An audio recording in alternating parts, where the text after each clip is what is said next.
Sana po balang araw, matanggap niyo rin ang relasyon namin at ang pamilyang bubuuin namin.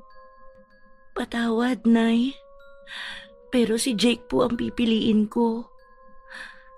Ang pagmamahalan po namin ang pinipili ko. Talagang nalaso na ng lalaki na yan ang utak mo. Simula ngayon, kahit na anong mangyari, hindi ka na namin kikilalanin. Itinatakwil na kita bilang anak ko at isinusumpa ko. Kapalit man to ng kaluluwa ko. Hindi kayo magkakaroon ng masayang pamilya at ang mga anak niyo mismo ang magbibigay ng pahirap sa inyo. Sila ang sasalo ng hirap dahil sa mga kasalanang pinili niyong ipaglaban ngayon. Tandaan mo yan, Alexa. Gumapang ka mang nakaluhod at humingi ng tawad sa akin. Hindi kita patatawarin. May mga ipinapanganak na bitbit na ang sumpa ng kanilang mga magulang. Batid sa kaalaman nila Alexa at Jake na magpinsan sila. Ngunit mas pinili pa rin nila ang bawal na relasyon at pinanindigan na kaya nilang harapin ang lahat basta mahal nila ang isa't isa. Ito rin ang magbubunga ng isang sumpa na bibit-bitin ng mga anak nila ng panghabang buhay. May magagawa pa nga ba ang pagsisisi kung ang mga salitang nabitawan ng galit na puso ay tuluyan ng nagbunga? Sumama ka na sa akin. Bakit ba ayaw mong umalis dito? Saan naman tayo pupunta? Tingin mo ba kaya natin mabuhay na tayong dalawa lang? Ni wala ka nga maayos na trabaho, tapos gusto mo pang lumayo tayo? Kung ayain mo ko, akala mo kaya mo namang bumuo ng isang pamilya. Sarili mo nga hirap na hirap ka na eh. May trabaho naman ako. Gusto kong lumayo sa kanilang lahat. Dahil kung hindi tayo lalayo sa kanila, alam mong tayo naman ang paglalayuin nila. Hindi ko kaya mawala ka, Alexa.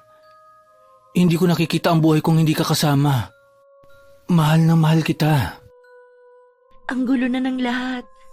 Hindi ko na alam ang gagawin ko. Mapapatay ako ni Nanay kapag nalaman niya ang relasyon natin. Jake, please naman, bigyan naman natin ng pagkakataon ng isa't isa na makapag-isip. Baka parehas lang tayong nadadala ng emosyon natin. Kaya nga tayo lalayo. Mabubuhay tayo na bagong tao. Bubuo tayo ng sarili nating pamilya. Masaya at buo. Sumama ka na sa akin, Alexa. Ipinapangako ko sa iyong paninindigan ko ang lahat sa relasyon natin. Maniwala ka lang sa akin, mahal ko. Patuloy pa rin ang kalituhan sa isip ng dalaga. Halo-halong emosyon na rin ang nararamdaman niya. Nais niyang sumama kay Jake at lumayo sa pamilya nila, ngunit naiisip niya rin ang mga bagay na maaaring mangyari sa kanila sa hinaharap. Sa oras na malaman ng pamilya nila ang kasalanang ito, alam niyang malaking kahihiyan ang aabuti nila. Ayaw niyang biguin ang kanyang mga magulang, lalo na ang ina niyang mataas ang pangarap para sa kanya. Ngunit paano nga ba niya lalabanan ng sarili kung ang isinisigaw ng kanyang puso ang magiging mabigat niyang kalaban? Hihintayin kita sa terminal ng bus mamayang gabi.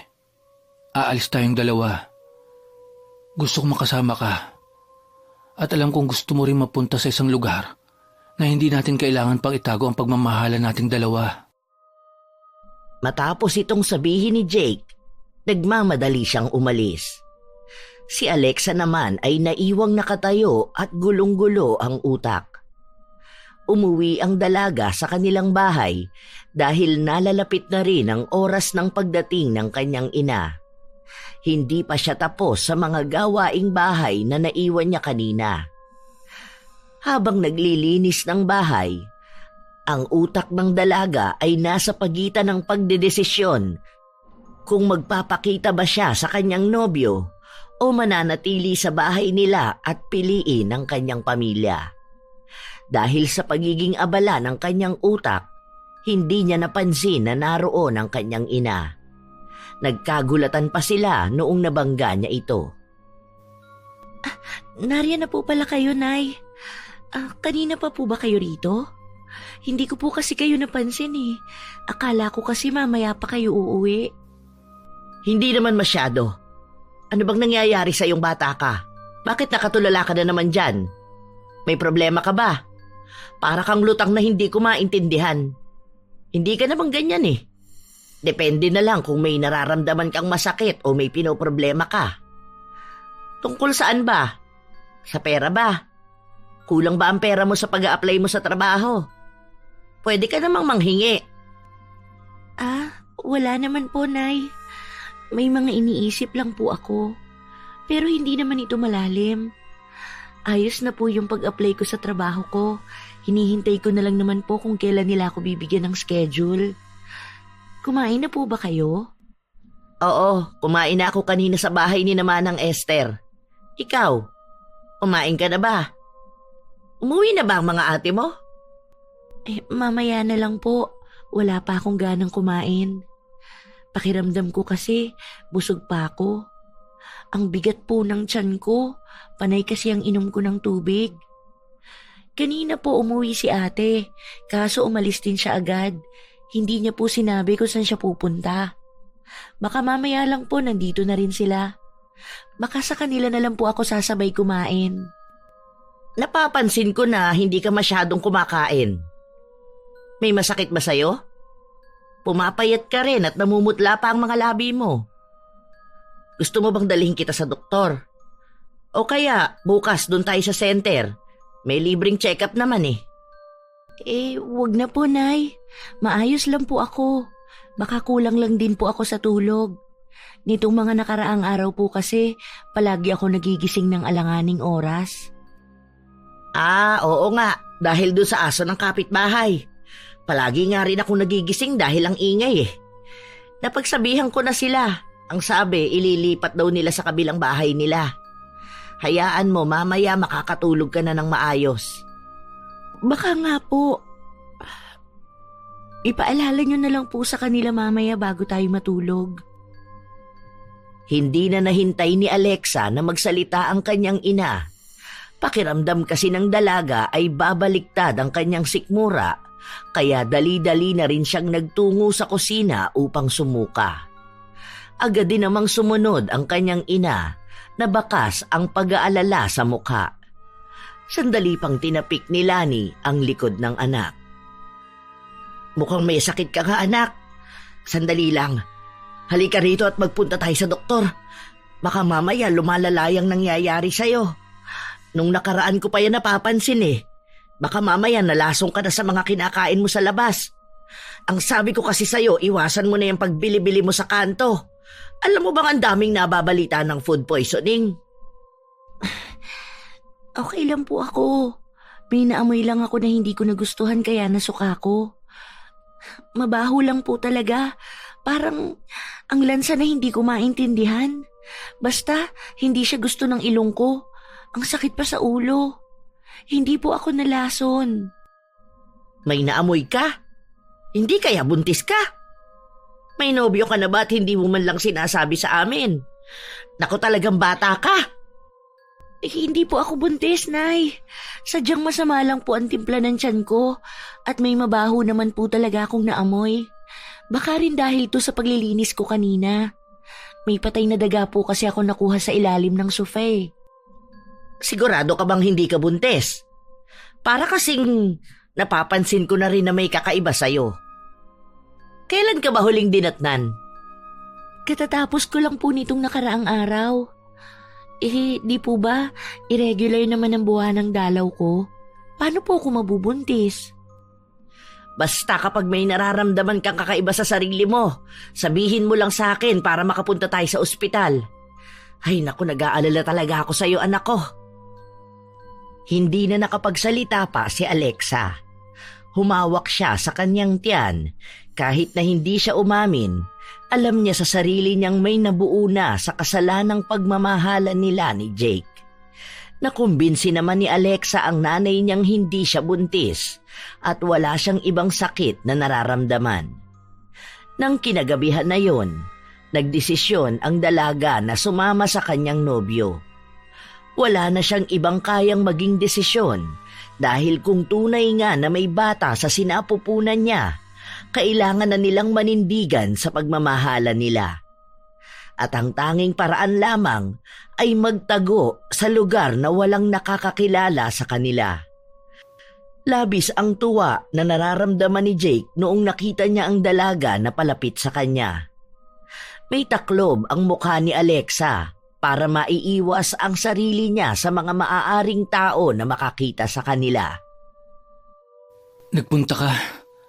Salamat naman, mahal. Alam ko talaga na gusto mo rin ako makasama. Pinapangako ko sa'yo na hindi ka magsisisi sa desisyon mo. Tara na, umalis na tayo. Baka may makakita pa sa atin eh. Alam kong hindi ito tama, pero hindi ko kayang malayo sa'yo. Lalo nang hindi ko kayang buhayin ng anak natin na wala ka. Karapatan ng bata na magkaroon ng isang buo at masayang pamilya. Buntis ka? Hindi ako sigurado, pero pakiramdam ko buntis ako. Ang dami kasing signs eh. Hindi rin ako dinatnan ng 2 buwan. Nagpapanggap lang ako sa bahay dahil ayoko may makahalata sa kanila. Munti ka na nga akong mahuli ni nanay, pero mabuti na lang at nalusutan ko siya. Hindi napigilan ni Jake na magdiwang dahil sa kanyang narinig. Binuhat niya ang dalaga at masaya niya itong niyakap. Kahit na may mga taong nakakapansin sa ginagawa nila, isinantabi yon ni Jake dahil ang mahalaga lamang para sa kanya ay ang balitang ibinahagi sa kanya ng kanyang nobya. Sa wakas, alam ko makakabuo na tayo ng isang masayang pamilya, malayo sa kanilang lahat. Matatahimik na tayong 2. Bubuhayin natin ang mga magiging anak natin na puno ng pagmamahal. Ipinapangako ko sa iyo magiging isa akong mabuting ama para sa kanila at mabuting asawa sa iyo. Hindi mo kailanman pagsisisihan na ako ang pinili mong mahalin.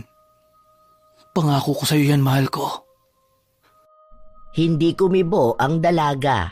Sa halip ay iginala niya ang paningin sa paligid. Nag-aalala siya na nasundan siya o hindi kaya ay hinahanap na siya sa kanila. Umalis na tayo. Baka maabutan pa tayo rito. Sumakay na ang 2 sa bus. Inabot ng ilang oras ang naging biyahe nila bago sila nakarating sa isang tago at liblib na probinsya. Hindi alam ng dalaga kung paano nalaman ni Jake ang lugar na ito. Marahil ay may mga kaibigan siya o matagal nang nakaplano ang pag-alis nila. Kakaunti lamang ang bilang ng mga bahay na makikita sa paligid. Halatang hindi pa ito masyadong napupuntahan ng karamihan. Nakakaramdam naman ng takot si Alexa dahil na rin sa kung paano sila tingnan ng mga taong nakapaligid sa kanila. Sigurado ka bang magiging ligtas tayo rito?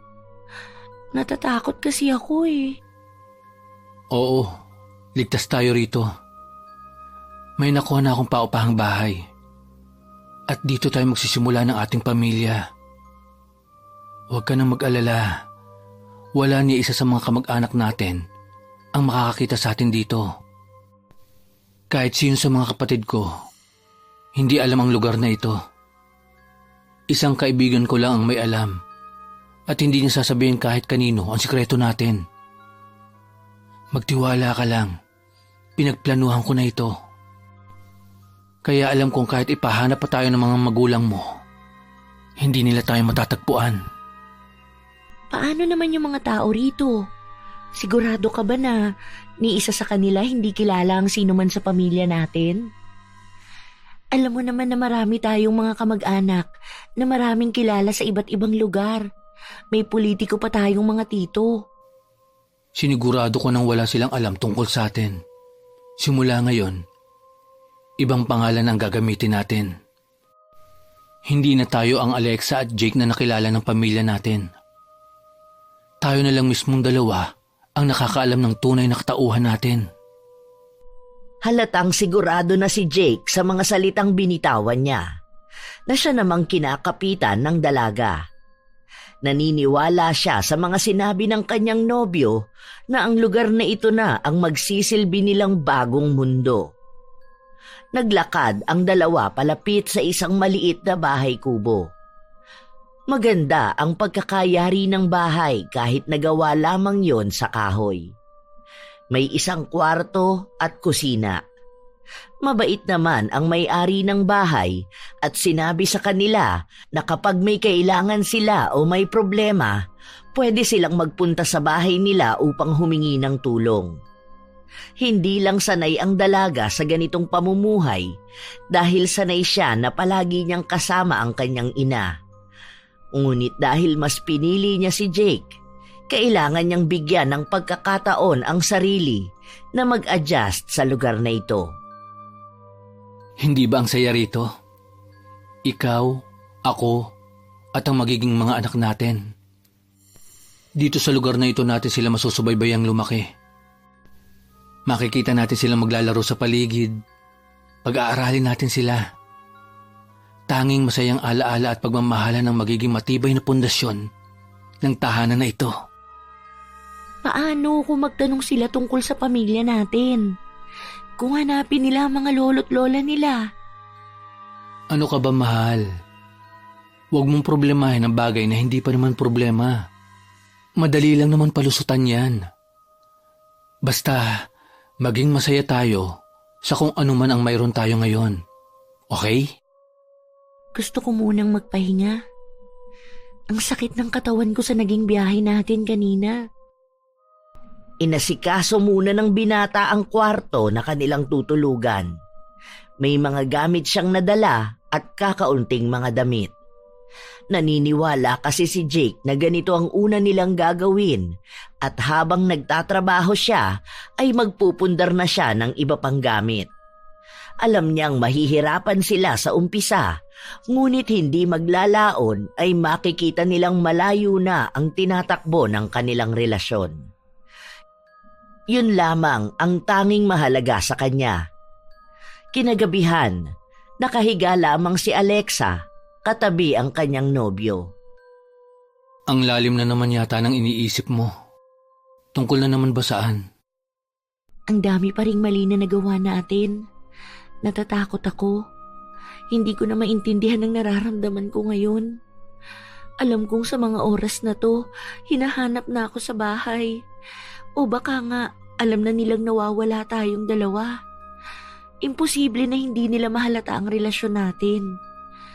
Ano na lang ang sasabihin ng mga tao, ng pamilya ko, ng mga kamag-anak natin? Malaki ang expectations nila sa atin eh. Sinabi ko naman sa'yo na huwag ka matakot. Hanggat kasama mo ko, walang kahit na sino ang maglalayo sa'yo sa akin. Magkasama tayo para sa pangarap nating pamilya, hindi ba? Hayaan mo sila kung ano man ang iisipin nila tungkol sa atin. Kaya nga tayo lumayo sa kanila dahil umiiwas tayo sa panghusga nila. Hindi natin sila kailangan dahil tayo ang nasa relasyon na ito. Hindi naman tayo mapapasaya ng mga expectation nila. Yung mga gusto nila, yun ang nagpapahirap sa atin. Piliin din natin kung saan tayo magiging tunay na maligaya. Pero magpinsan tayo, Jake. Sa mata ng kahit na sino, maling-mali ang relasyon natin. Kapag nalaman to ng mga tao, hindi natin maiiwasang husgahan tayo. Kasi mali naman talaga. Kapag nagkaroon na tayo ng mga anak, ayaw kung pati sila ikahiya ang naging desisyon natin. Ang daming mali rito eh. Yung nararamdaman dapat natin hanggang sa pagmamahalan lang ng magkamag-anak. Hindi na tayo aabot sa ganitong punto ng buhay natin na magtatanan tayo at ngayon magkakaroon na ng anak. Mali bang nararamdaman mong pagmamahal sa akin? Nagsisisi ka bang minahal mo ako? Ngayon ba, gusto mo nang umatras sa mga plano natin? Ano bang gusto mo? Itama tong lahat at iwan na lang ako? Ikaw ang una kong naging nobyo at alam mong mahal na mahal kita. Pero hindi mo naman maaalis sa akin na hindi mag-alala, di ba? Lalo pa at walang nakakaalam ng relasyon natin. Alam mong mali ito nung una pa lang, kahit pa sabihin mong totoo ang nararamdaman natin. Mali pa rin ito. Kahit sa natin to tingnan, kahit na anong pilit natin, makasalanan tayo. Totoong pag-ibig, pero makasalanang gawain. Hindi na nagsalita pa si Jake. Niyakap na lang niya ang kanyang nobya na kanina pa naluluha dahil alam niya sa kanyang sarili na tama nga si Alexa. Maling-mali ang naging desisyon nila sa buhay, ngunit hindi naman niya kayang itama ito. Dahil ang kapalit ng pagtama sa kamalian ay ang paglayo sa minamahal. Lumipas ang mga araw, unti-unting naging maayos ang lahat. Naging masaya sila na magkasama. Tila ba nawawala na rin sa kaisipan ni Alexa ang ginawa nilang pagtatanan ni Jake. Naging normal na lang ang araw-araw nila. Inililihis ang utak sa kasalanan na sinimulan nilang yakapin.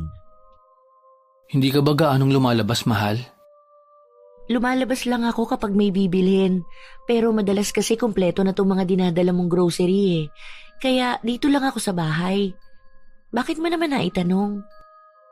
Iniisip ko lang na baka kasi naiinip ka rito at gusto mo maglakad-lakad sa labas. Gusto mo ba na sa susunod na linggo, gumala naman tayo? Para naman hindi ka palagi nakakulong lang sa bahay. Tapos mag-isa ka lang rito. Iniisip rin naman kita. Hindi na.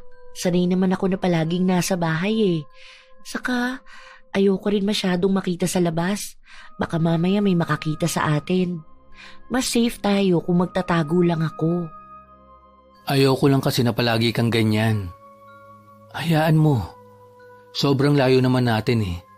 Hindi nila tayo makikita. Imposible namang may biyahe pa rito. Wala naman magandang magagalaan dito.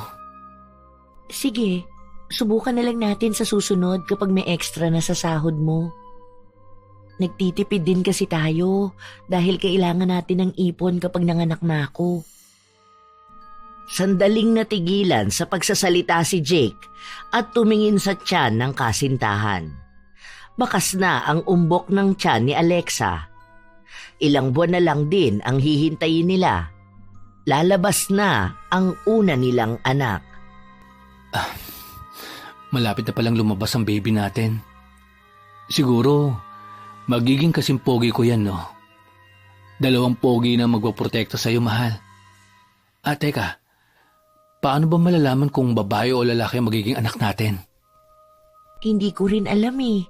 Pero ang sabi kasi sa akin ng kapitbahay natin, lalaki daw ito base na rin sa hugis ng tiyan ko. Tapos, sa itsura ko mismo. Totoo kaya yung ganun? Magpa-check up kaya tayo sa center? Ayoko. Kasi nung nakaraan hinihingan ako ng ID. Ang dami pa nilang tinatanong sa akin. Natatakot ako na baka magkaroon tayo ng record dito. Mas madali pa tayong makikita. Saka, ang gusto ko sana, mahal, dito na lang ako sa bahay manganganak ha. May kapitbahay tayong matanda. Ang sabi, yun daw ang nagpapaanak sa ilan dito. Nakausap ko na siya. Pumayag naman siya eh. Sigurado ka ba? Hindi ba yun magiging delikado? Lalo na, first baby natin yan. Kung sa hospital kasi, at least, doon makakaya ko magtiwala sa mga magpapaanak sa'yo. Lalabas ng ligtas ang baby at magiging ligtas ka rin. Kailangan nating isipin ang mga mangyayari sa atin, mahal. Buti sana kung hindi tayo nagtatago, di ba? May naghahanap sa atin, tandaan mo.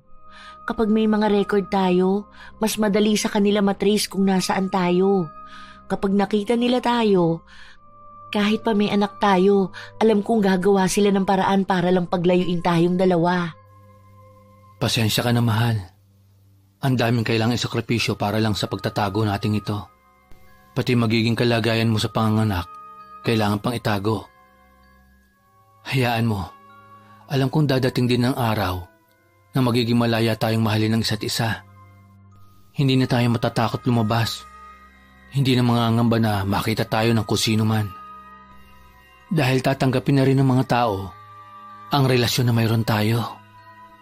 Kahit na alam nilang imposibleng mangyari ang sinabi ni Jake, hindi pa rin nawawala ang pag-asa na baka nga may magbago pa sa mga susunod na taon.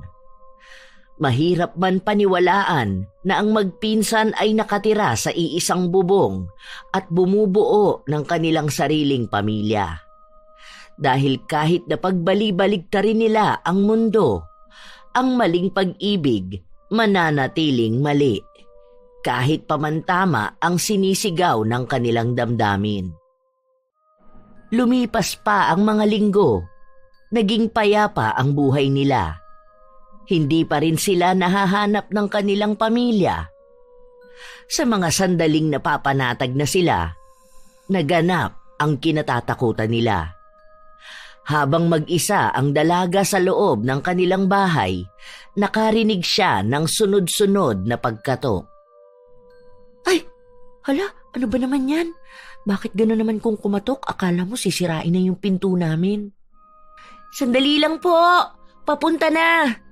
Hinay-hinay lang po sa pagkatok, kagagawa lang po ng pinto namin. Ibinaba muna ni Alexa ang walis na hawak niya. Nagtanong siya kung sino ang nasa likod ng pinto pero walang sumasagot. Alam niyang hindi yon si Jake dahil hindi nagsasalita at hindi pa naman oras ng uwi ng nobyo. Ang akala niya ay ang kapitbahay lang nila. Ngunit nang sandaling buksan ni Alexa ang pinto, tila ba tumigil ang kanyang mundo. Isang pamilyar na mukha ang bumungad sa kanya. Nay? Nay, anong ginagawa niyo rito? Paano niyo po ako nahanap sa lugar na ito? Hindi ba dapat ikaw ang tinatanong ko kung anong ginagawa mo rito? Bakit kayo magkasama ni Jake sa iisang bahay? At bakit malaki ang tiyan mo? Anong pinagagawa mo sa buhay mo, bata ka? Bakit naman napariwara ka na? Magpapaliwanag po ako, Nay. Aray po, Inay! Sandali lang po. Nasasaktan po ako sa mga sampal niyo. Nay, sorry po. Patawarin niyo po ako, Nay. Hindi ko po sinasadya ang mga nangyari. Alam mo ba kung paano kami mag-alala sa inyong dalawa? Hindi namin alam kung buhay pa ba kayo o baka bigla na lang naming makita ang bangkay niyo sa kung saan. Magkausap pa tayo nung gabi na yon. Tapos pagpasok ko sa kwarto mo, wala ka. Bigla kang nawala, tapos mababalitaan ko na lang na ganito. Nung una, hindi pa ako naniniwala eh. Dahil bakit kayo magkakaroon ng relasyon ni Jake? Alam nyo naman na magpinsan kayo. Hindi ka ba kinikilabutan sa ginagawa ninyo, Alexa? Magkadugo kayong dalawa. Malaking eskandalo ito sa pamilya natin. Bakit hindi ka man lang nahiya? At talagang nagpabuntis ka pang malandi ka? Uuwi na tayo. Lalayuan mo si Jake at ipapalaglag mo ang bata na yan. Hindi ako papayag na sa ganitong kahihiyang ka mamumuhay. Nay, tama na po. Ayoko sumama sa inyo. Gusto ko dito lang. Mahal namin ni Jake ang isa't isa. Gusto na namin bumuo ng isang pamilya, kaya hayaan niyo na kami. Masaya na po kami. Hayaan niyo naman po sana kaming maging masaya sa desisyon namin sa buhay. Kaya naman naming buhayin ang magiging anak namin eh. Kayo na lang po ang umalis. Gusto niyong bumuo ng sariling pamilya? Bakit? Nasaan ba ang lalaki na yon? Hindi mo na siya makikita dahil tinakbuhan ka na niya. Duwag siya at mga baboy kayo. Kahihiyang kayo sa pamilya natin. Oo, maraming naging problema ang lahi natin. Pero ni isang beses walang gumawa ng ganyang klase ng kababuyan. Walang mas masahol pa sa kasalanan na ginawa ninyo ni Jake. Tingnan mo nga, maging ang lalaki na yon hindi na kayang manindigan sa kahihiyan. Kaya nga hinayaan ka na niya ritong mag-isa para makita ko. Hindi yan totoo. Alam kong mahal ako ni Jake. Hindi niya ako hahayaan na malayo sa kanya. Hindi niya hahayaan na may masamang mangyari sa anak namin. Nagmamahalan kami, Nay. Kaya parang awa niyo na po. Hayaan niyo na lang kami. Hindi na po namin kayo guguluhin. Tumigil ka sa kahibangan mo, Alexa. Ituwid mo ang buhay mo at patayin mo yung kasalanan na yan.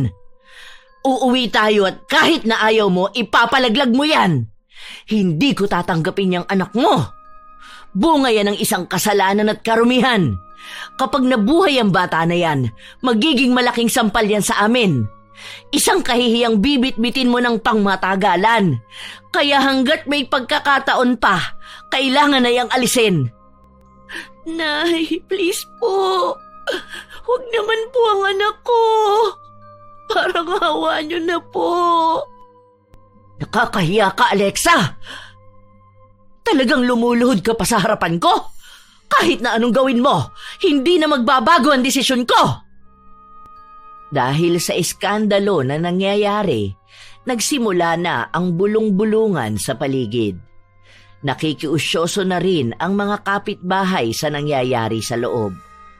Walang humpay na sinasampal ni Lani ang kanyang anak hanggang sa tila ba namamanhid na ang buong katawan ni Alexa. Sinubukang tawagan ni Alexa ang nobyo, ngunit walang sumasagot. Nasaan ka na ba, Jake? Bakit ayaw mong sumagot? Hindi na magpapakita pa sa'yo ang lalaki na yan. Iniwang ka na niya dahil napagtanto niyang kahihiyan lang ang ginagawa ninyo. Sa ayaw at sa gusto mo, sasama ka sa akin pabalik sa bahay at ipapalaglag mo yung bunga ng kahayupan ninyong dalawa. Kahit na kailan, hindi na kayo magkikita pa ni Jake. Umaapila pa ang dalaga na sumama sa kanyang ina. Nagbabaka sakali na sa mga sumunod na oras ay magpapakita ang kanyang nobyo. Ngunit wala ni anino ni Jake. Kahit na kaunting presensya ay hindi niya naramdaman. Paulit-ulit na pinapamukha sa kanya ng ina na tinakbuhan na ni Jake ang responsibilidad na hindi naman niya kayang panindigan. Sa paglipas ng mga oras, napaniwala si Alexa na hindi na nga babalik pa ang nobyo. Kaya sumama na siya sa kanyang ina pabalik sa kanilang bahay. Bukas na bukas, ipapalaglag mo ang bata na yan. Hindi ako papayag na isilang yan at magbibigay ng kahihiyan sa pamilya natin. Pero anak ko to, Nay. Parang awa mo na. Kahit ito na lang. Pagbigyan mo na ako para makasama ang anak ko. Ako naman po ang magpapalaki sa kanya. Para ano? Para pagpiestahan tayo ng mga kapitbahay natin. Para ipamukha ang kasalanan na nagawa nyo. Hindi ako papayag na dahil lang sa batang yan, masisira ang pangalan ng pamilya natin. Wala nang nagawa pa si Alexa. Kahit pa man umiyak siya ng dugo, walang katiting na awa ang nararamdaman ng kanyang ina. Kinabukasan, agad silang nagtungo sa bahay ni na Aling Esther para ipatanggal ang batang nabuo sa kasalanan ng dalawang magpinsan. Nay, nagmamakaawa ako sa'yo. Huwag natin tong gawin. Parang awa mo na. Lahat gagawin ko para lang maitago ito.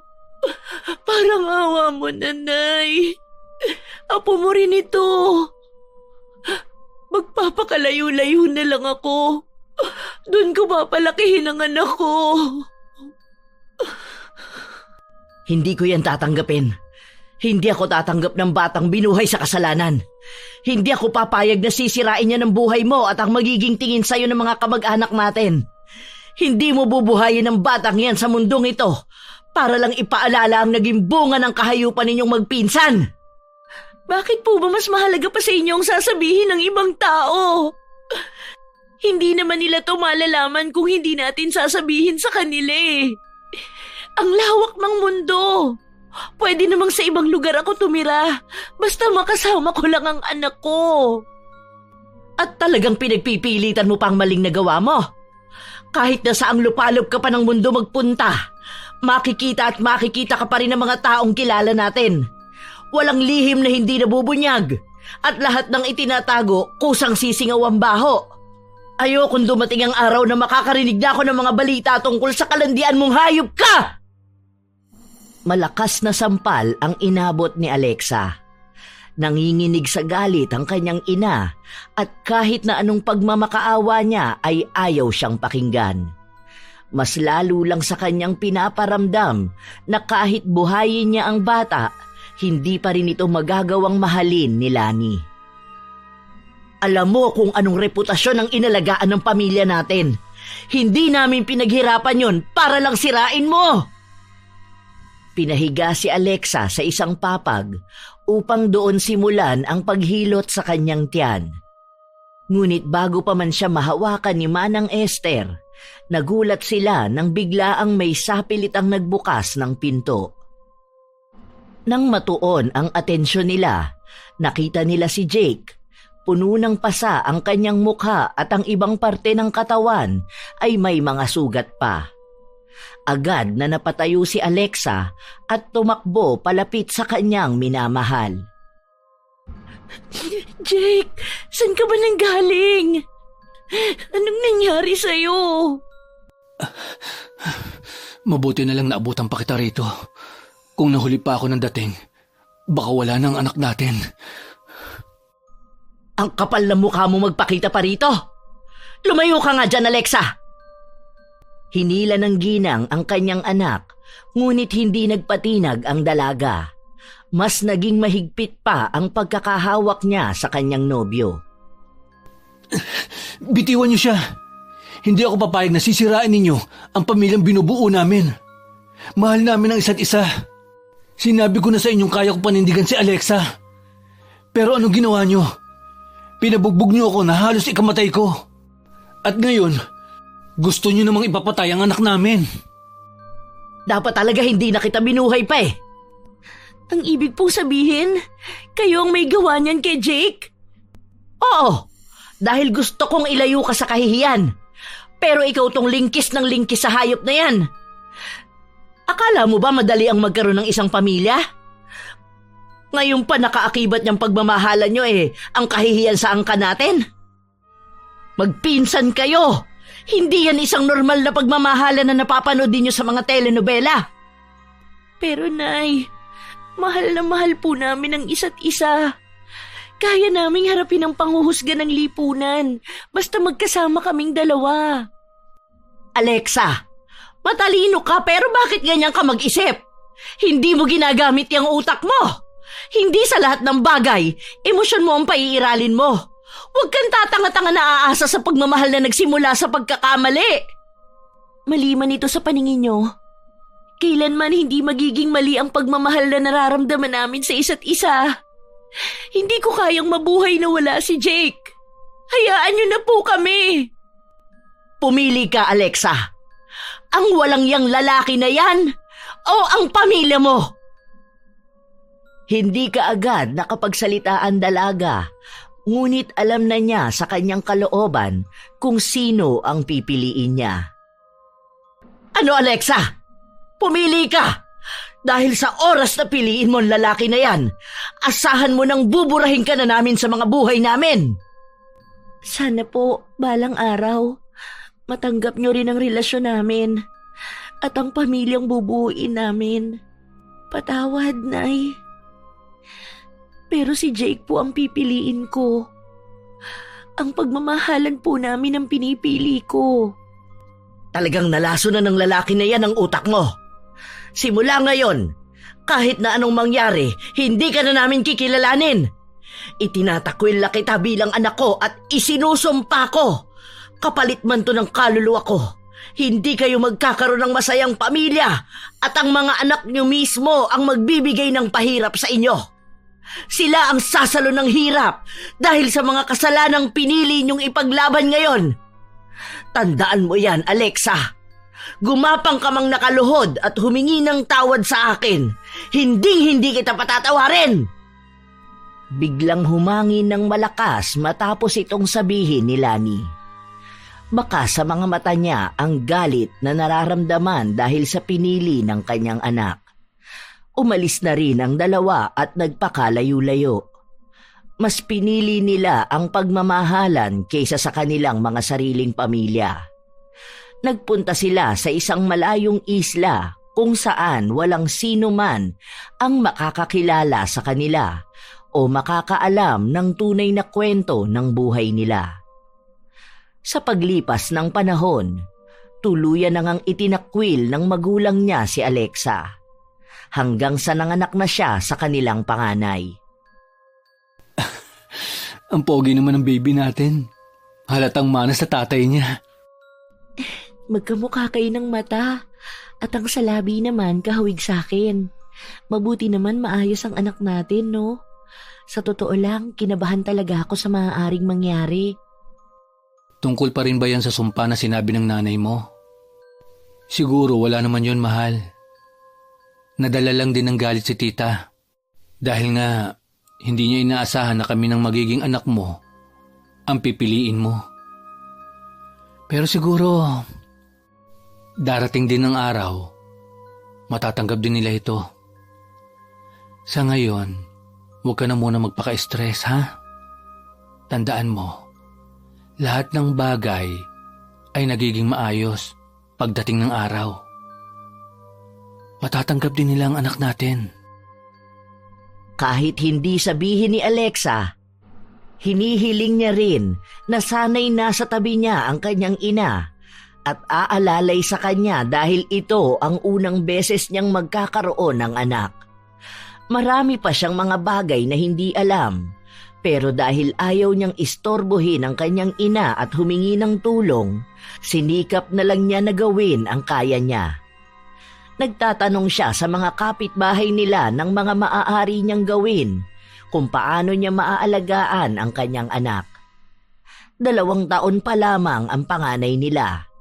Nagkaroon sila ng isa pang anak.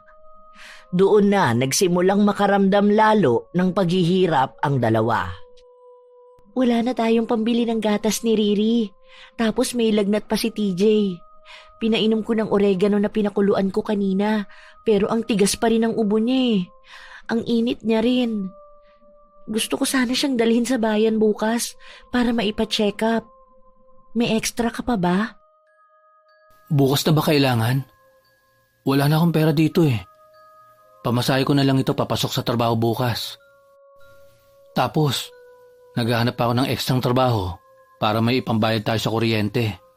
Baka maputulan tayo. Kawawa naman ang mga bata. Wala na bang ibang pwedeng gawin? Baka bukas maging okay na rin si TJ. 2 araw na nga yung ubo niya eh. Nagtatanong ako sa kapitbahay anong pwedeng gawin.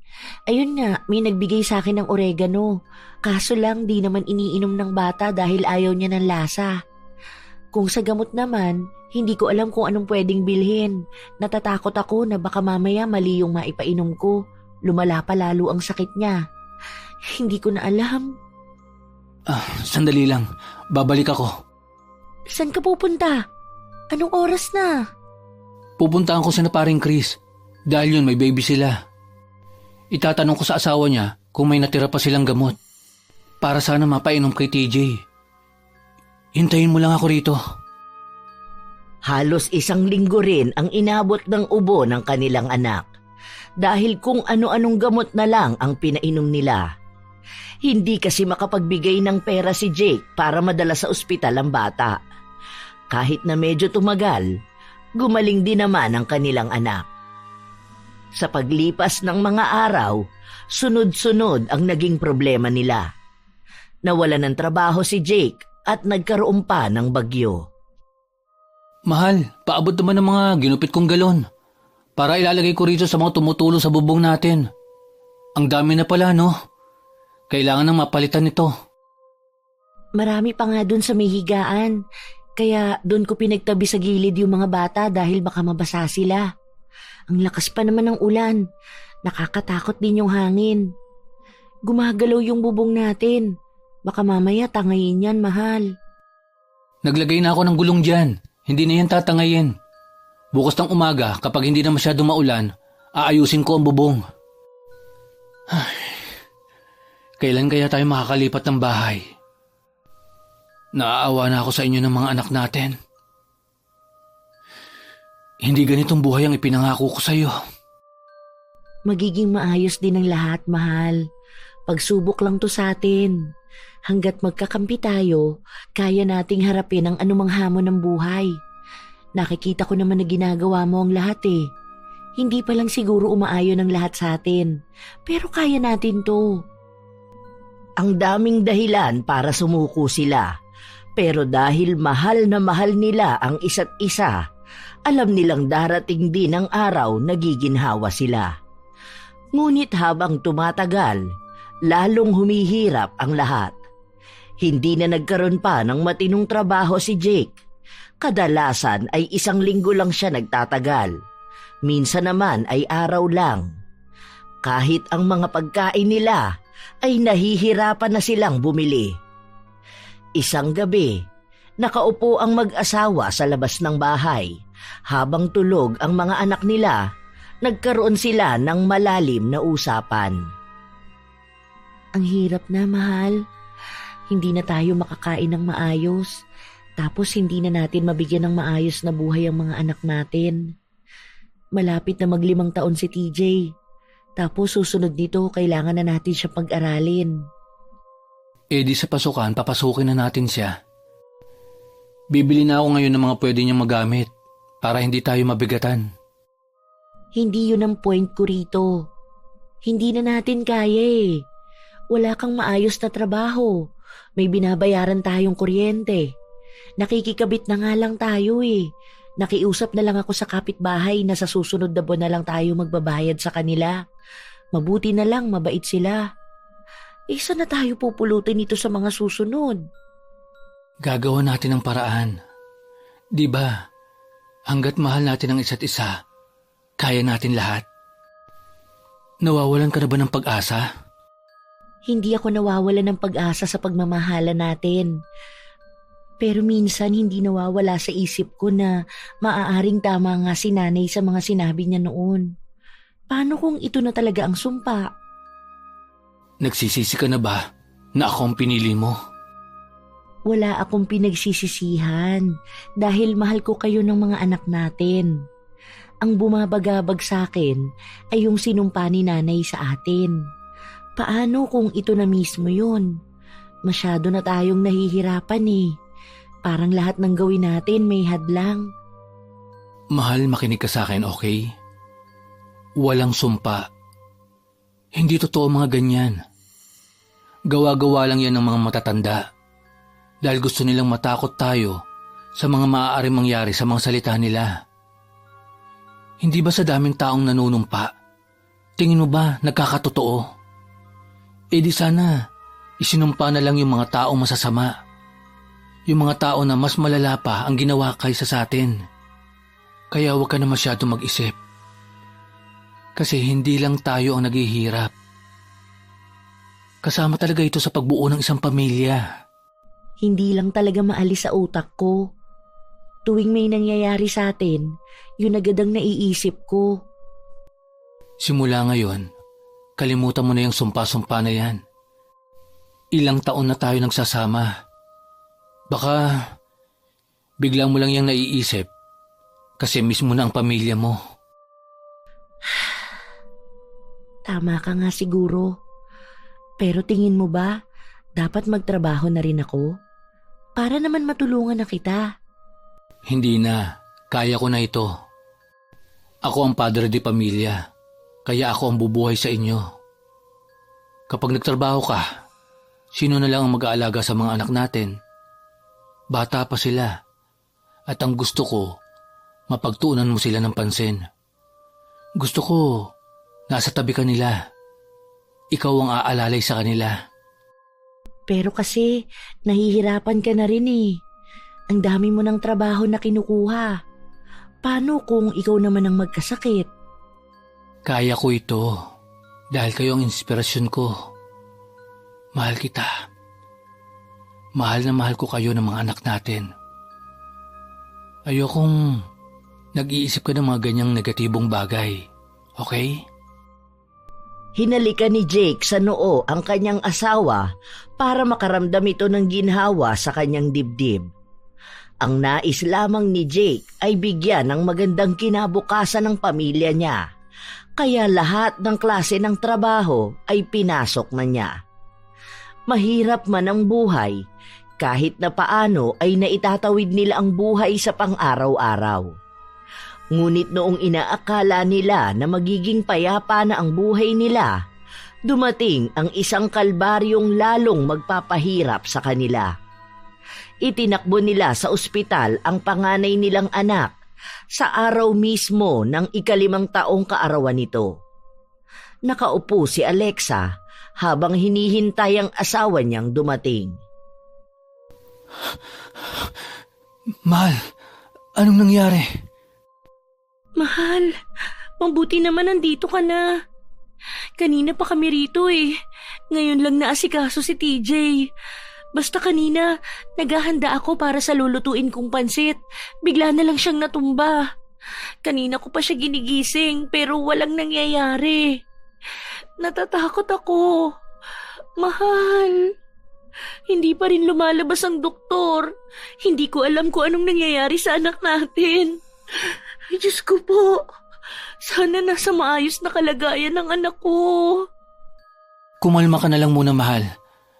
Sandali lang. Ako nang kakausap sa doktor. Kahit na anong pagpapakalma ni Alexa sa kanyang sarili, hindi niya magawa. Natatakot siya sa maaaring malaman niya tungkol sa kalagayan ng kanyang anak. Nang lumabas ang doktor, kinausap ito ng kanyang asawa. Sinabi na wala naman daw kakaiba sa bata. Wala rin itong sakit. Nagsagawa sila ng ilang test para makita kung may iba pang problema sa kalusugan ni TJ. Ngunit lahat naman ay lumabas na maayos. Noong gabi na yun din ay umuwi sila. Naging tahimik lang ang bibong si TJ. Kahit nakausapin siya kung ano ba ang gusto niyang pagkain o kung may karamdaman siyang kakaiba, hindi siya nagsasalita. Hindi rin siya makatingin ng diretso sa kanyang mga magulang. Kaya alam ni Alexa na may kakaiba sa kanyang anak. Nais niya itong obserbahan muna para malaman kung ano ba talaga ang tunay na nangyari sa panganay na anak. Makalipas ang 2 araw, hindi nagbago ang pakikitungo ni TJ. Madalas siyang tulala. Kapag nilalapitan siya ng kanyang kapatid ay sinisigawan niya ito. Minsan, bigla na lang siyang nagwawala. Minsan naman ay mabait. Hindi mahulaan ng ina kung ano ba ang susunod na ugaling ipapakita ng kanyang anak. Mahal, gising ka pa pala. Ang sabi ko naman sa'yo, huwag mo na akong hintayin umuwi. May tinapos pa kasi akong isang trabaho. Sideline ko rin ito para makatulong sa atin. Magpahinga ka na.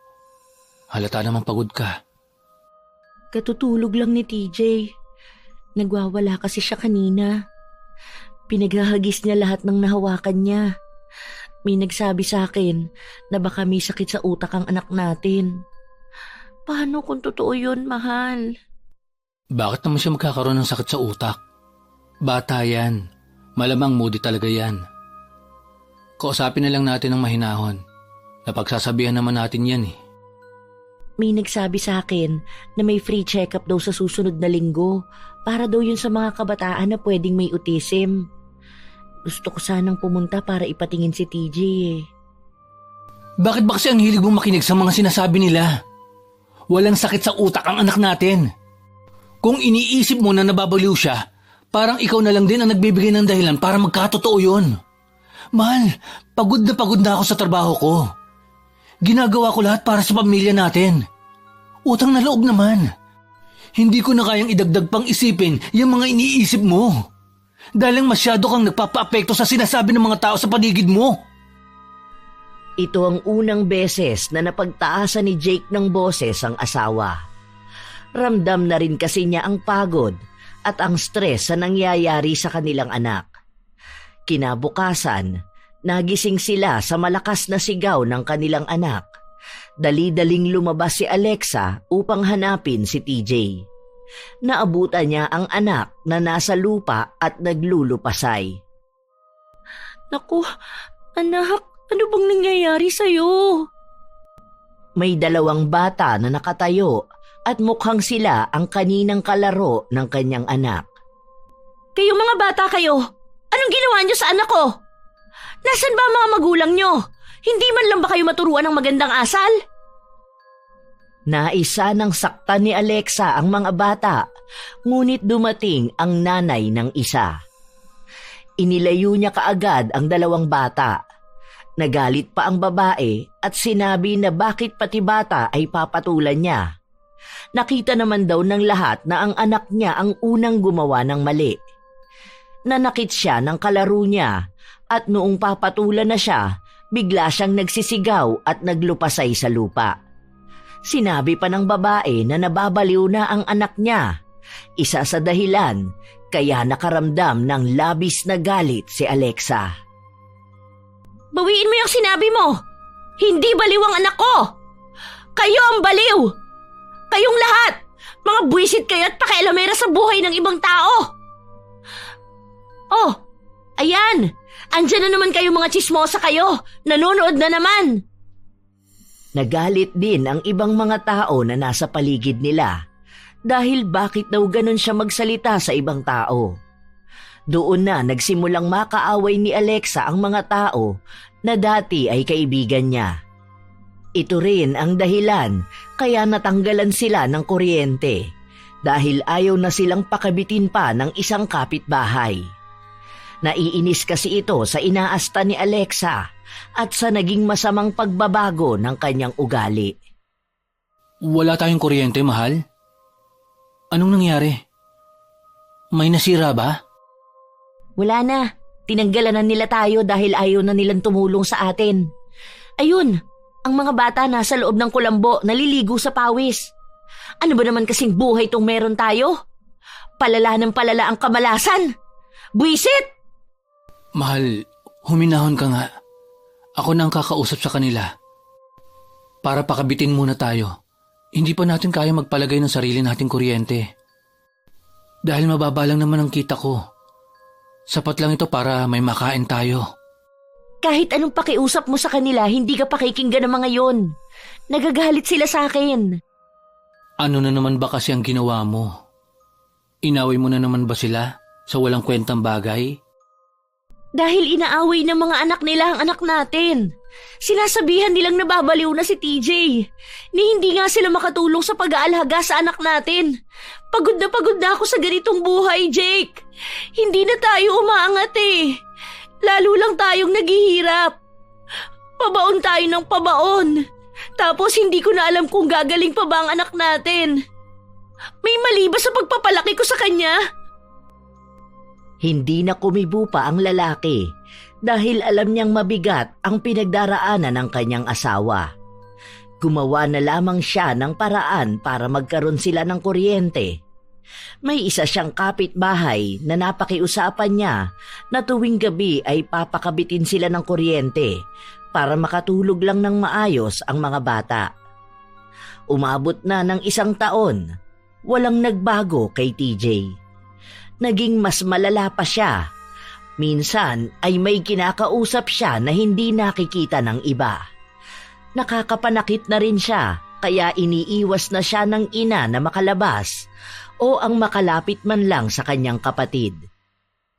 Unti-unti na ring tinatanggap ni Alexa ang kalagayan ng anak. Kaya hindi na siya nag-aksaya pa ng pera para ipagamot si TJ. Nais na lang niyang subaybayan ang paglaki nito kahit na sinabi ng iba na dalhin na sa mental hospital ang bata. Isang araw, umuwi si Jake at malayo pa lang siya, naririnig na niya ang sigaw ng kanyang anak. Bakit sigaw ng sigaw si TJ? Nasaan ba ang bata? Itinali ko. Ha? Anong sabi mo? Narinig mo naman siguro. Hindi na kailangan pang ulitin. Nababaliw ka na rin ba, Alexa? Bakit mo itinali ang anak mo? Nasaan siya? Hindi kumibo si Alexa, kaya si Jake na mismo ang naghanap sa anak nila. Naabutan niya ito sa kabilang kwarto kung saan naroon ang bata. Nakatali ang 2 paa nito. Sa awa ni Jake, kinalagan niya ang anak at inilabas. Bakit mo pa nilabas yan? Dito lang magwawala yan, marami pa akong gagawin. Hindi pa ako tapos maglaba. At itong kapatid niya, patutulugin ko pa. Talagang baliw ka na rin, Alexa? Oo! Oo, nababaliw na rin ako. Dahil sino ba namang hindi mababaliw sa buhay na meron ako? Sino ba namang tao ang mananatiling matino kung ganitong klaseng pamilya ang meron siya? Pagod na ako, Jake. Hindi ko na to kinakaya. May sakit sa utak ang anak natin. Hindi ko alam kung paano siya kontrolin. Hindi ko siya makausap. Hindi siya tumitigil sa kasisigaw at pagwawala. Napapagod na ako. Ayoko na. Ayoko na, Jake. Ayaw mo na? Ngayon ka biglang aayaw? Andito na tayo, Alexa. Andito na tayo sa pamilyang binuo natin, sa pangarap natin. Hindi lang ikaw ang napapagod. Lahat ginagawa ko. Kahit hindi na ako kumain o matulog basta makukuha lang ako ng sapat na pera para sa pamilya natin. Hindi lang ikaw ang nahihirapan kapag nakikita mo si TJ na ganito. Lintik na buhay kasi to eh. Sana nakinig na lang ako sa nanay ko. Sana hindi ganitong klase ng karma ang pinagbabayaran ko. Bakit kasi ang tanga ko pumili ng mamahalin?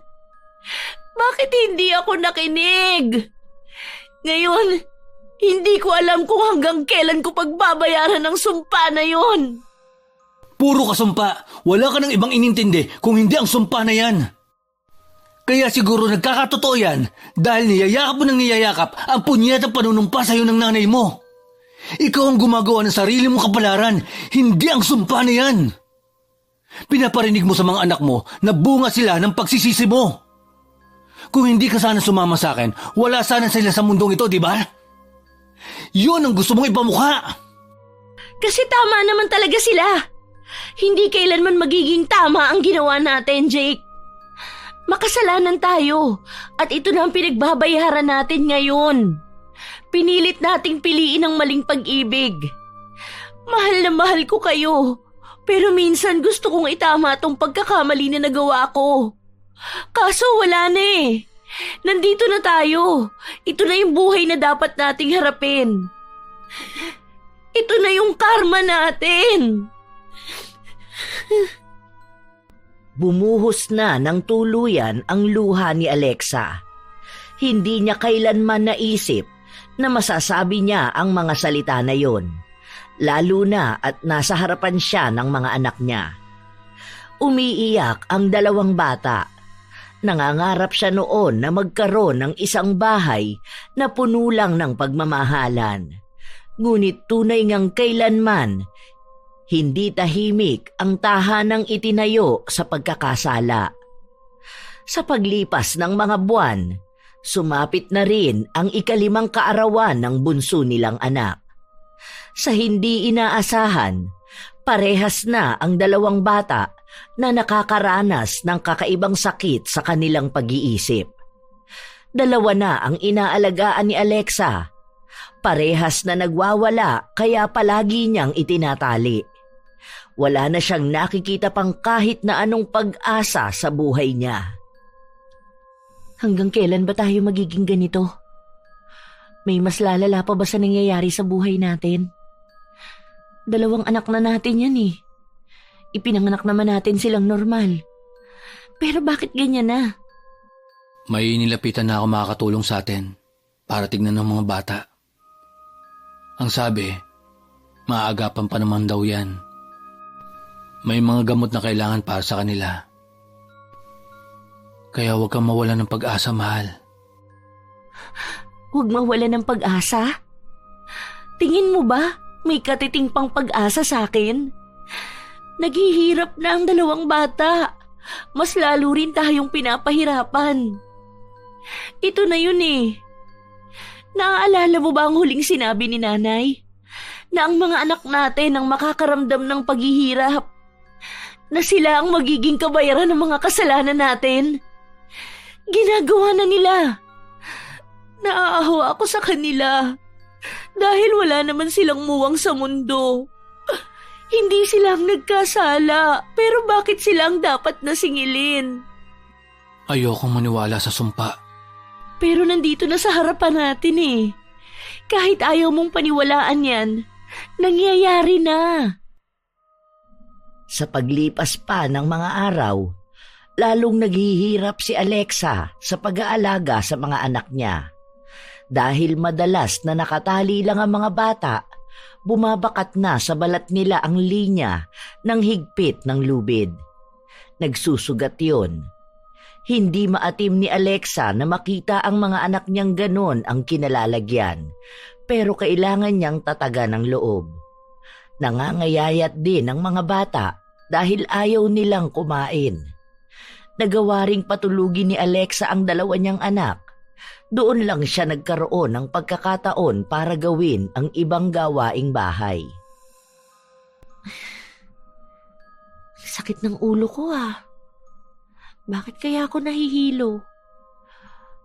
Baka kulang lang sa tulog at pahinga. Mamaya kapag natapos ako sa ginagawa ko, iidlip muna ako. Ibinaba ni Alexa ang bitbit niyang mga damit. Ilang sandali pa ay nakaamoy siya ng hindi kaaya-aya para sa kanya. Agad siyang napatakbo sa kusina at sumuka. Nang matapos yun, napahawak siya sa kanyang tiyan. Alam niyang maaaring may panibagong bata na namang sasalo ng sumpa.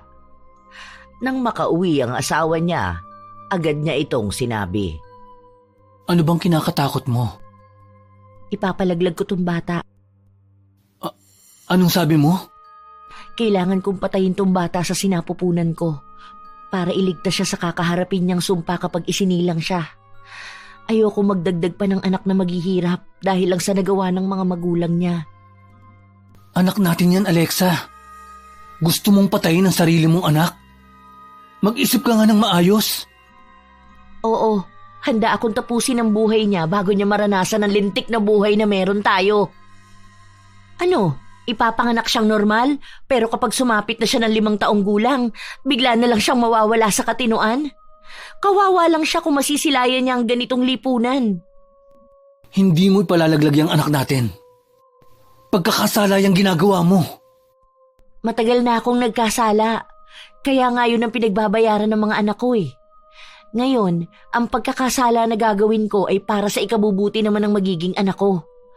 Ayokong magsilang ng anak na magiging kabayaran lang din sa pinili kong kasalanan. Kahit nasabihin yun ni Alexa, hindi niya pa rin nagawang kitilin ang buhay ng kanyang anak. Gusto niyang panindigan na wala ng batang isusumpa, ngunit hindi maatim ng kanyang konsensya na papatay siya ng walang muwang na bata. Nahihirapan siya sa kanyang desisyon. Wala siyang mapagtanungan. Wala siyang malapitan. Sa paglipas ng mga buwan, nagdesisyon siyang ituloy ang pagbubuntis habang inaalagaan ang mga kaawa-awa niyang anak. Isang araw, may pinuntahan siyang isang babaeng manggagamot. Hindi niya rin alam kung bakit ba siya lumapit sa babae, pero nais niyang itanong ang tungkol sa mga sumpa. Ang ibig mong sabihin, totoo talagang sinumpa ang mga anak ko? At hindi yun matatapos kahit pa sa kahuli-hulihang bata na isisilang ko? Hindi na ba maaagapan ang nangyari sa kanila? Nilinaw ng babae na ang sumpang bitbit ng mga anak niya kailanman ay hindi na maaalis sa kanila. Yun na ang kapalaran nila. Ang kailangan na lang niyang gawin ay baguhin ang kapalaran ng mga susunod niyang magiging anak. Inamin ni Alexa na buntis siya at ang sabi ng babae, kung mababawi man ang klase ng sumpang binitawan ng kanyang ina, maaari niyang maiba ang kapalaran ng batang dinadala niya. Ngunit kung hindi niya yon magagawa, magiging katulad lang ng mga nauna niyang anak ang kahahantungan ng bago niyang isisilang. Nahahati na ang iniisip ni Alexa. Nais niyang puntahan at makausap ang ina, ngunit natatakot siya sa galit na matatanggap niya. Alam mo naman na itinatakwil ka ng nanay mo. Tapos ipagsisiksikan mo naman ang sarili mo sa kanila. Sa susunod na linggo, may mga social workers na pupunta rito para tulungan tayo sa mga anak natin.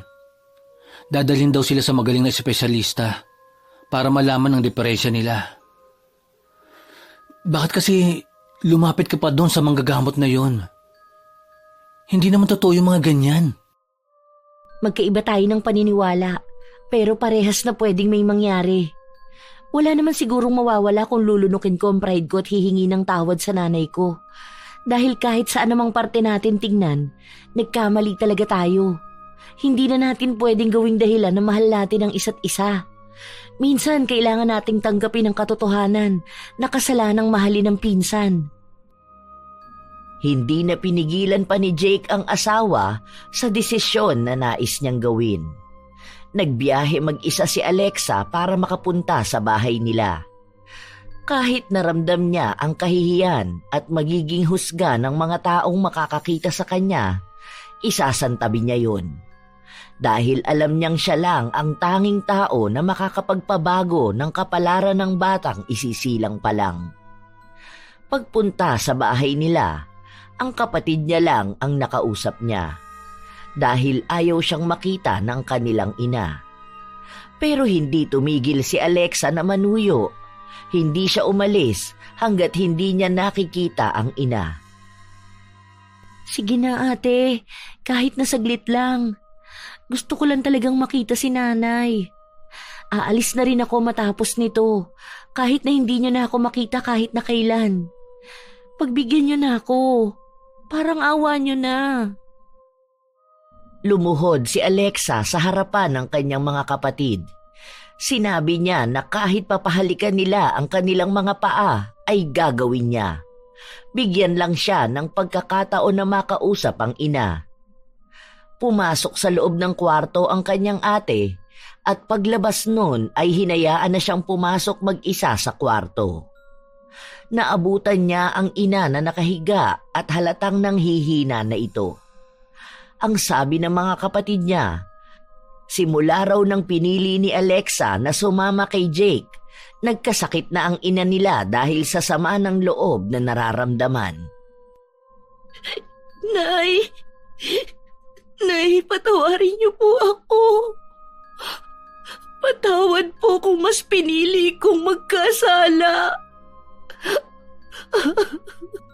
Ano pang ginagawa mo rito? Hindi ba ang naging usapan natin, kapag pinili mo ang lalaki na yon, kalimutan mo na rin ang pamilya mo? Bakit? Hindi ka na ba masaya sa pagsasama nyo?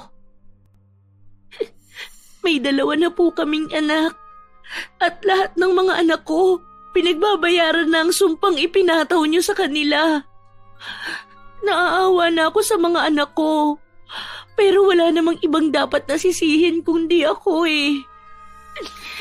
Gusto ko lang po humingi ng tawad sa'yo. Dahil alam ko, kahit lumipas ang mahabang panahon, hindi ako titigilang usigin ang konsensya ko. Patawarin niyo po ako. Ngayon ko mas lalong nauunawaan ang pagiging isang ina. Kung paano ko kayo binigyan ng sakit at sama ng loob. Wala na akong magagawa dahil nabitawan ko na ang mga salita na yon. Patawarin mo rin ako kung ako ang nagdulot niyan sa mga anak mo. May mga pagkakataon lang talaga sa buhay na nagkakaasala tayo. At hindi natin inaasahan na may kapalit ang lahat ng kamalian natin. Pinili mong mahalin ang pinsan mo at pinili kong magbitaw ng sumpa galing sa galit kong puso. Saka ko lang din napagtanto kung gaano kalakas ang kapangyarihan ng ating dila. Lahat ng lumalabas sa ating bibig, nagiging malaki ang epekto sa isang tao. Tinatanggap ko rin sa sarili ko ang maling nagawa ko. Patawarin niyo po ako, Nay. Hanggang sa muli, Kung may ako po si babalik Miss ko lang ang Winnie panahon, na buong pusong nagpapasalamat sana naging sa mas inyong walang maingat sawang ako. pakikinig. Dahil hindi naman na naibabalik ang panahon. Katulad kung paanong hindi na nababawi ang masasakit na salitang nasabi. Sana maharap mo ngayon ng mas matatag. Maraming salamat dahil nagpakita ka sa akin. Hindi na magtatagal ang buhay ko. Ikaw na lang ang hinihintay ko. Wala na akong ibang hiling, kundi ang maging maayos ang pamilya mo at magkapatawaran tayo sa mga kasalanang hindi natin sinasadyang magawa. Yon ang huling salitang narinig ni Alexa mula sa kanyang ina. Ang daming pagsisisi na nararamdaman ni Alexa. Dahil sa haba ng panahon na maaari niyang kausapin ng ina at hingian ng tawad, mas nanindigan siyang makakaya naman talaga nila ni Jake na maging masaya, kahit na mali na ang pagmamahala nila. Walang humpay na umiyak si Alexa habang paulit-ulit siyang humihingi ng tawad sa kanyang ina. Lumuwas ang mga kapatid ni Alexa para sunduin ang mga anak niya at asawa. Bago pala namatay si Lani, inihabili na siya sa kanyang mga kapatid na tulungan siya at ang kanyang mga anak. Kahit daw nagdala sila ng kahihiyan sa angka nila, hindi pa rin naaalis ang pagmamahal ng kanyang ina sa kanya. Ang mga kapatid ni Alexa ang nag-asikaso sa mga bata. Naghanap sila ng espesyalista na titingin sa mga anak ni Alexa para malaman kung maaagapan pa ba ang problema nila sa isip. Nung huling beses kong nakausap si Nanay, ang dami kong realization. Tama pala talaga siya. Kahit na kailan, hindi natitiis ng magulang ang mga anak nila, kahit na anong klaseng kasalanan pa ang nagawa nila. Ako ang naging matigas. Siguro, kung hindi ko siya nakausap at namatay siya, baka mas malaking pagsisisi ang mararamdaman ko. Ang gaan pala sa pakiramdam na humingi ng tawad at makatanggap ng kapatawaran.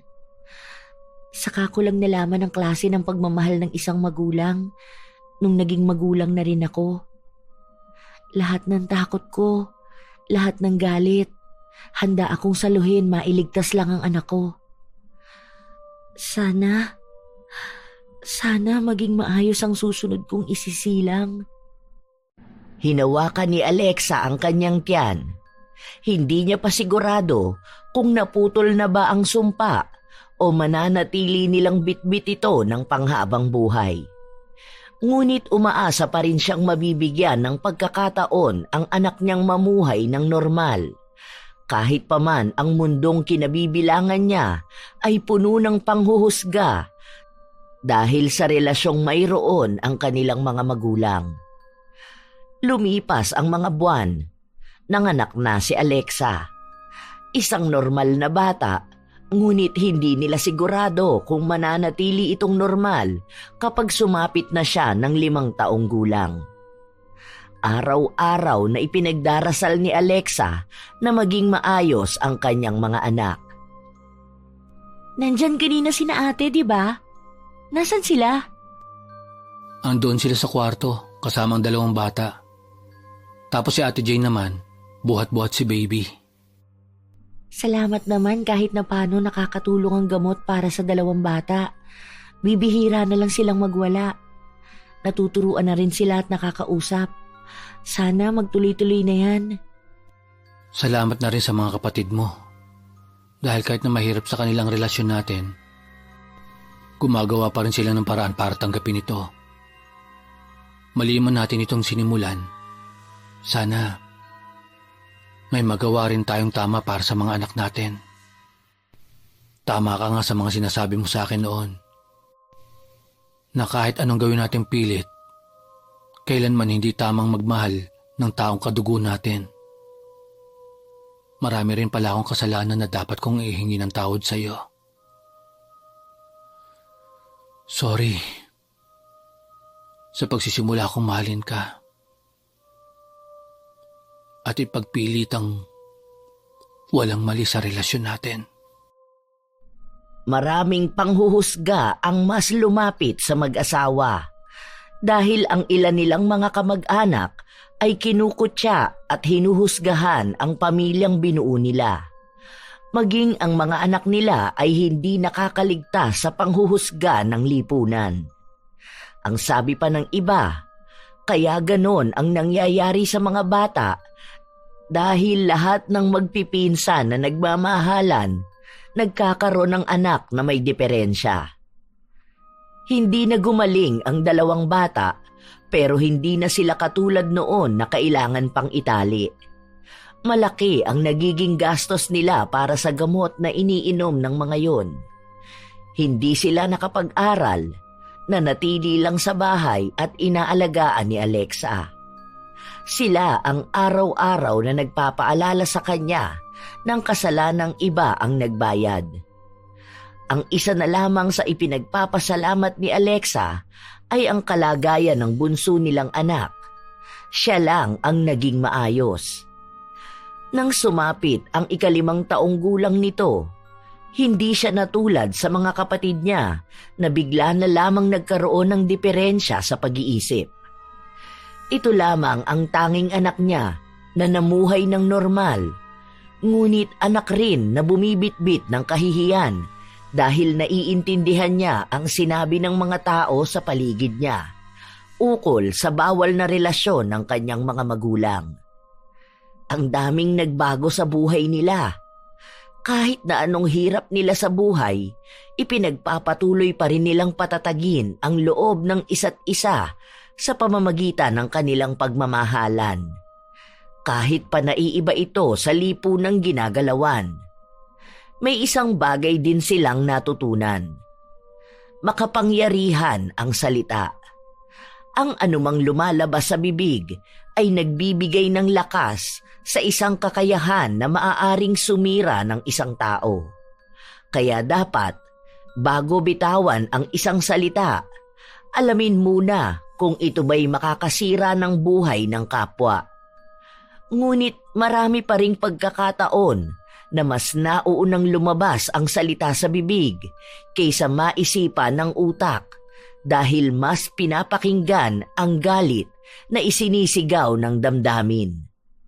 Isa rin itong paalala na ang mga salita ng panunumpa ay maaaring magkatotoo. Intensyonal mo man itong sinabi o hindi man sinasadya.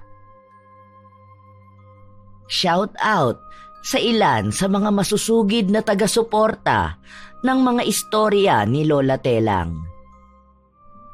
Rosel Diamante, Sel Ordañez, Ate Aya 17 at sa kanyang asawang si Renz Barakiel, Joyce L, Willaine Elicano, Fatima Perez, Lenny Batayola, Michelle Joan Alfanta, Claire Jaren Balakier, Jason Javier, Heli Borja, Monet Taningco, Honey Hazel Silva, Melin Pinados, Elvira Malakas, Malakas Family ng Caloocan City, Annabel De Leon ng Kuwait, Elsa Fetcher, Elisa Diaz, Elizabeth Hardenil ng Japan, Arnel Padilla, Michelle De La Cruz, J.Ann Vitero,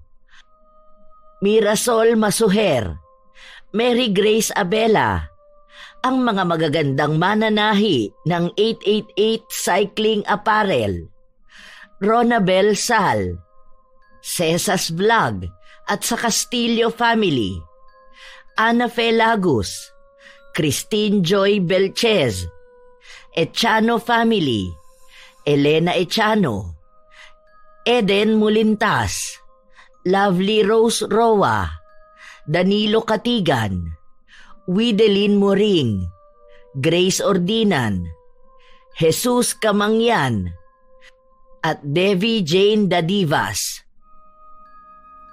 Ito ang inyong Lola Telang at muli maraming salamat sa pakikinig nyo, mga apo.